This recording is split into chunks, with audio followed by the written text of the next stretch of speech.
tank fly, boss walk, jam, nitty gritty. You're listening to the boy from the big bad city. This is Jam Hot. This is Jam Hot.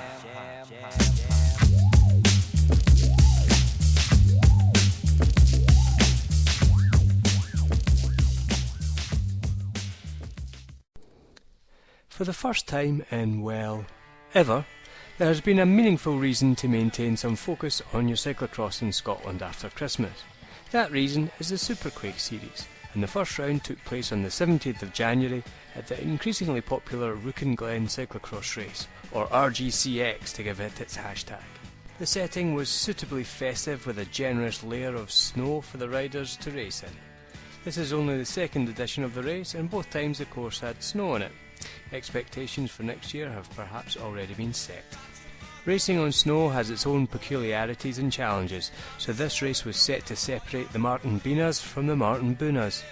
One of the features of the Superquake series is the notion of promotion and relegation to and from the A and B races. The first 5 riders in the B race would be promoted and have guaranteed A race status, whereas the last 5 riders in the A race would lurk forever in the B race until such point that they got a top 5 slot in the B race.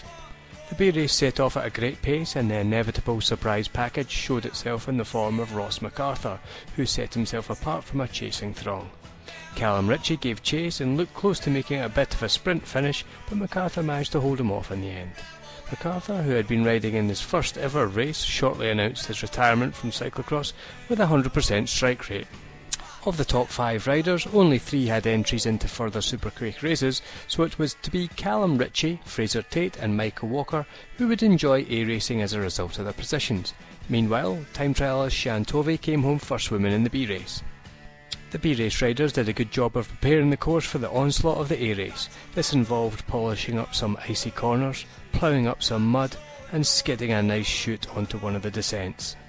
The A race lived up to the hype of the expected close competition, the main protagonists initially being Glasgow United's Stevie Jackson, Davy Lyons, now of Wheelbase, look out for that Starley Primal kit on eBay, and 15-year-old Cameron Mason of Leslie Bikes, who made a great start to the race. Jackson is known for his fast starts and led the beginning of the race. Lyons initially gave chase before suffering a mechanical, which then put him down into 11th position. This pushed young Cameron Mason into 2nd position. He's an exciting young man to watch on a bike who clearly has a lot of skill. The playlist from commentator Alan Anderson was interesting and eclectic. It did however lack the Jaws theme, and this would have been rather appropriate given Jackson was being slowly stalked by Lyons from afar. By lap 3, Lyons had moved up to 8th place, and then 4th, and then 3rd, and by lap 7 he had caught and passed Jackson, who simply soldiered on doing his thing the way he does it.